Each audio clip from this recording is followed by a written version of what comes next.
Personal issues with families are always difficult, and it doesn't matter which family that is. But families that function well overall tend to find that easier to deal with in the long run. Minutes ago, Princess Anne, at the age of 73, made a stunning confession about the person she despises the most, shocking everyone. After decades of maintaining a royal stoicism, she has finally let the world in on a long-held, deep-seated grudge. Known for her dedication to duty rather than seeking the spotlight, it raises the question, who could have possibly earned such intense animosity from her? Let's expose the explosive details of Princess Anne's deep aversion. You won't believe who's at the center of her ire. The true story of Princess Anne's quiet resilience. At 73, after years of keeping quiet, Princess Anne has finally spoken about the person she disliked the most. Known for her straightforward and no-nonsense attitude, she revealed a long-standing grudge against a particular individual. Naturally, this makes us wonder, who was this person, and why did she feel such strong dislike toward them? Let's take a closer look at the details of her feelings and the story behind her intense aversion. With a heavy sigh, she continued, "This person betrayed my deepest trust, affecting my life profoundly." Her next words promised to shake the foundations of the palace. But before we get to who it was that she disliked, it's helpful to understand more about her background and her unique position in the royal family. She was born on August 15, 1950, at Clarence House in London, England. She is the second child and only daughter of Queen Elizabeth II and Prince Philip, Duke of Edinburgh. When she was born, Anne was third in line for the British throne, but she moved up to second place in 1952 after her grandfather passed away and her mother became queen. From a young age, she stood out for her strong commitment to her royal duties. Unlike her older brother Charles or her younger brother Andrew, Anne seemed more focused on her responsibilities than seeking attention. This dedication from an early age shaped her lifelong devotion to public service, which officially began after she completed her studies at Benedon School in 1968 with excellent results. At 18, she started her official royal duties, marking the start of a career filled with service and responsibility. In 1987, she was given the title of Princess Royal, a title she will hold for life. Despite her royal status, Anne has always put her duties first, building a reputation for service and dedication to both the crown and her country. Her practical approach to her royal duties is a sharp contrast to the often glamorous image of royalty. She has famously said that a person's value doesn't come from their clothes, but from their actions. This focus on doing good rather than looking good has earned her respect both within the royal family and from the public. But this isn't the end of the story. Her work ethic is truly impressive. She has set records for the most official events attended by any royal, often taking on over 500 engagements a year. Her schedule is filled with everything from charity events to representing the Queen at state occasions. And yet she stays focused on her role, not seeking personal praise or recognition. Her public life began in 1969 with the opening of an education center in Shropshire. Since then, her dedication hasn't wavered. She is deeply involved with more than 200 organizations around the world, often going beyond just showing up to events. For example, in her role with Save the Children, she doesn't just lend her name, she gets directly involved, traveling to some of the world's toughest regions. But that's not the most surprising part. She has also been recognized for her diplomatic skills. In 1990, at the age of 39, she was nominated for a Nobel Peace Prize for her humanitarian efforts with Save the Children. This shows that her influence reaches far beyond the usual royal duties. Her dedication to helping children in need has been recognized and praised worldwide, proving that actions indeed speak louder than words. In a BBC interview, she talked about her genuine affection for people, especially her work with disadvantaged children in various parts of the world. She brings warmth to her work, living out what she calls love in action. While many see the royal family as distant and reserved, Anne is different. Her sharp wit and dry humor bring personality to her public role, making her both approachable and admired. Let's take a closer look at the royal family's less-seen struggles, the hardest royal struggles and scandals. Yet this isn't the whole picture. The royal family has faced its share of challenges and controversies. So how does she manage the difficulties that come with her role in the public eye? And why, despite her usually composed demeanor, did she harbor such a strong dislike for someone? As we continue, we'll uncover more about the tensions within the royal circle and how her experiences shaped her perspective. But remember, this wasn't the worst of it. There is still more to discover about her story and the complexities behind it. Let's explore how she keeps her reputation for honesty while navigating the occasional controversies within her family.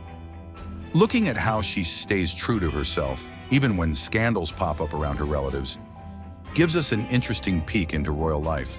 Her struggles with public perception, along with the often controversial nature of royal figures, have always fascinated people.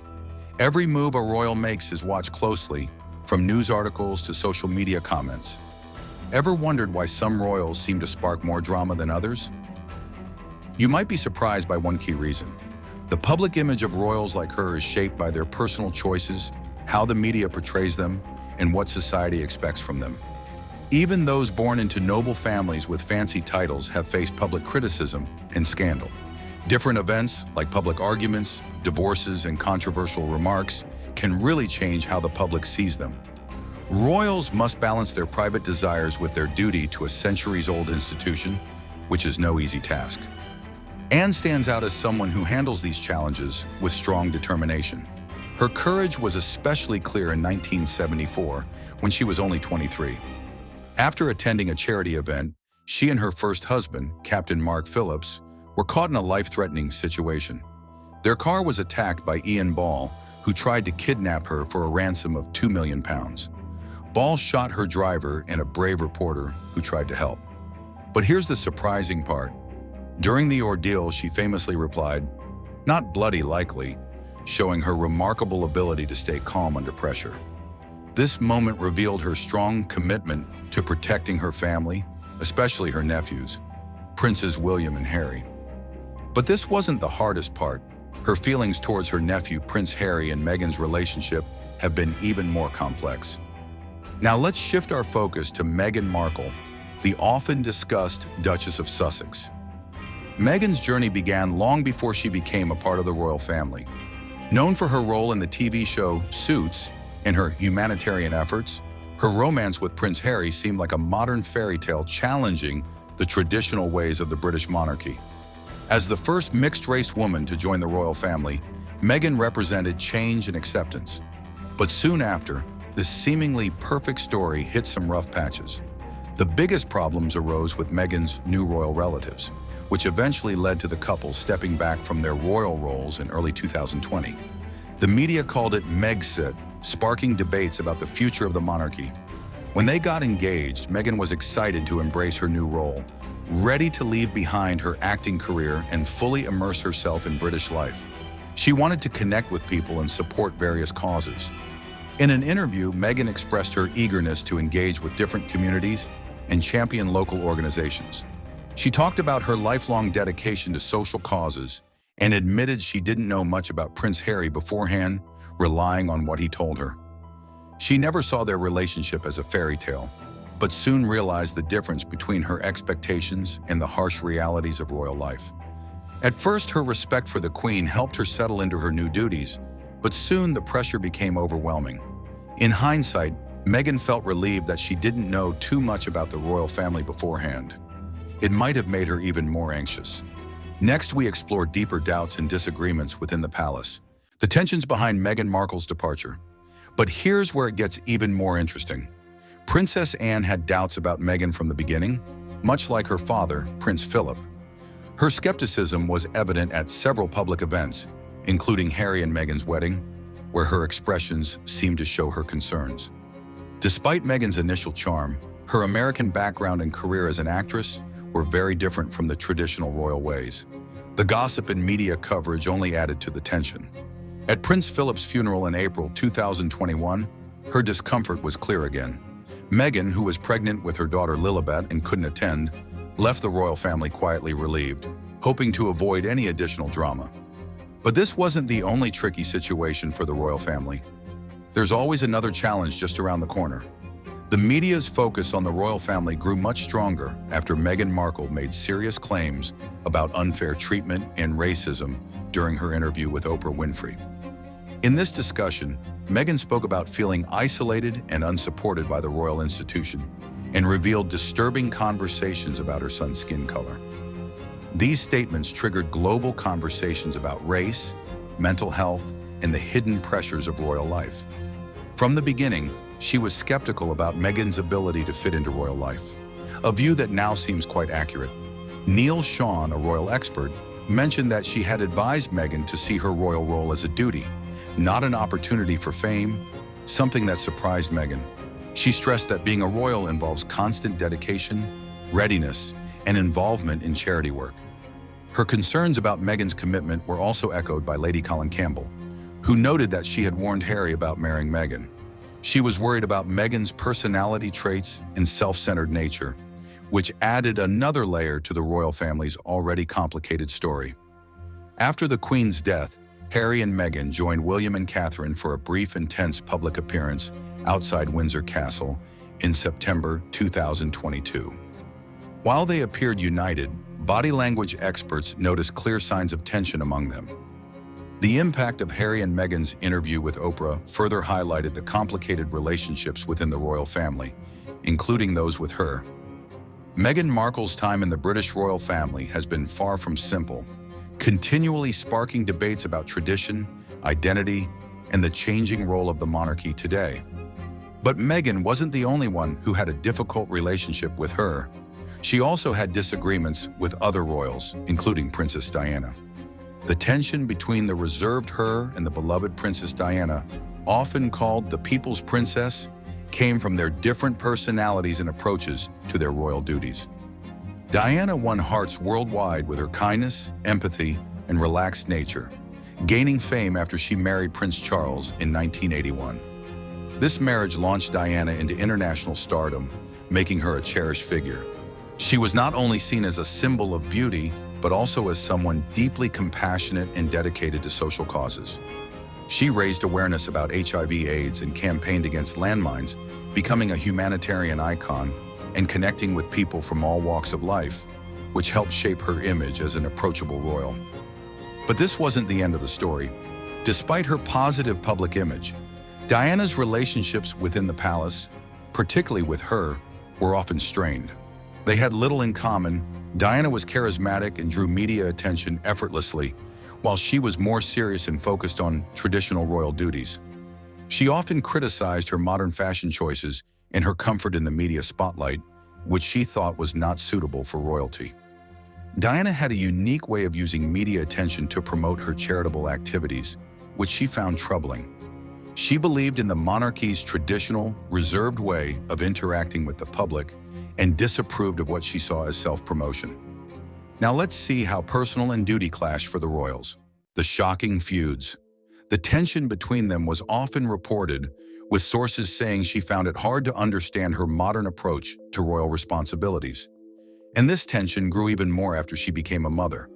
Although it was expected that she would be the godmother to her first child, she decided against it. Even though King Charles supported the idea of her being Prince William's godmother, she chose a different path. When Prince Harry was born 2 years after Prince William, she was overlooked again when Prince Andrew was chosen to be Harry's godfather. The Princess of Wales explained that she wanted a male godparent for her son. In terms of public duties, she, often known as the hardest-working royal, attended far more events than she did in the 1980s. But the press always seemed to be more interested in her. While Princess Anne was busy with a royal tour in the United States, she was back home, about to give birth to Prince William. All eyes were on her as everyone waited for the royal baby. Reporters often asked her how she felt about her getting all the attention. When Prince William was born on June 21, 1982, she heard the news from a reporter and simply said, "Oh, good." But the media painted her in a negative light, calling her names like sourpuss. In an interview in 1985, she denied any bad blood between them. She spoke highly of her commitment to the Save the Children Fund and said she greatly admired her work, dismissing any talk of a feud as pure fiction. She also expressed sadness about missing Prince Harry's christening. After her death in 1997, she was deeply affected, regretting that she hadn't fully understood her struggles within the royal family. For her, it felt like a personal conflict, but for others like Cherie Blair, it seemed more like two strong personalities clashing. Cherie Blair, the wife of former British Prime Minister Tony Blair, also had her share of memorable public and private moments. Born Cherie Boo in 1954, she built a prominent career in law, focusing on human rights. She graduated from the London School of Economics and earned the prestigious title of Queen's Counsel, becoming a key figure in British legal circles and a passionate advocate for social justice. Marrying Tony Blair in 1980 brought her into the political spotlight, and from 1997 to 2007, she served as the First Lady of the United Kingdom. Her role was often controversial due to her straightforward style and willingness to speak up on political issues, which didn't always fit the traditional image of a prime minister's spouse. Her interactions with her added another layer of complexity to the mix of British politics and the royal family. Their first meeting in 1997 at Balmoral Castle was off to a rocky start. In her memoir, Cherie describes their initial encounter as awkward. When she asked her to call her by her first name instead of Mrs. Blair, she bluntly refused, citing her upbringing. Cherie's response, "What a shame," highlighted the differences in their personalities and values. According to Paul Scott's biography, Tony and Cherie, a special relationship, things only got worse over time. During the Queen's Golden Jubilee in 2002, the Blairs' more relaxed behavior seemed to annoy the royal family. When Cherie tried to greet her, she was met with a frosty reception, leading Cherie to comment that she had been completely blanked. Cherie's difficulties with royal customs were clear during her visits to Balmoral Castle. She found it challenging because of its cold, drafty rooms, early morning bagpipe wake-up calls, and strict dress code that banned women from wearing trousers. One significant incident occurred when the Queen Mother was surprised to see Cherie wearing trousers to lunch during her first visit. Moving on, we see how personal styles and public roles create tension. Tensions and scandals inside Buckingham Palace. Another awkward situation involved Princess Margaret, who was known for her sharp wit. Cherie unintentionally embarrassed her, which may have caused her to question Cherie's diplomatic skills. The tension between her and Cherie wasn't just about these individual incidents. It also stemmed from Cherie's direct approach to the royal family and her occasional provocative remarks about other royals, which likely made their relationship even more strained. It's worth noting that Sarah Ferguson also had to deal with her reserved nature. Sarah Ferguson married Prince Andrew, the second son of Queen Elizabeth II and the younger brother of King Charles III, which instantly put her in the royal spotlight. They were distantly related through their shared ancestors, the Duke of Devonshire and King James II. They got married in 1986, and afterward, the Queen gave Andrew the title of Duke of York, making Sarah the Duchess of York. The couple had two daughters, Princess Beatrice and Princess Eugenie. Sarah quickly became known for her lively and spontaneous personality, which made her stand out from the more reserved royal family. Her friendly humor and ability to connect with people made her popular, but it also sometimes conflicted with the strict expectations of royal life. Her, known for her no-nonsense and serious attitude, often clashed with Sarah's more relaxed approach. Early on in Sarah's marriage, this difference created tension between the two. Her straightforward and blunt nature often didn't sit well with Sarah's easygoing style, leading to reports of their frosty relationship and disagreements over royal responsibilities. Royal photographer Steve Wood, who frequently worked with the family, noted that while she was dedicated, she felt overshadowed by Sarah's charm. She was frustrated that her hard work went unnoticed while Sarah seemed to attract more attention.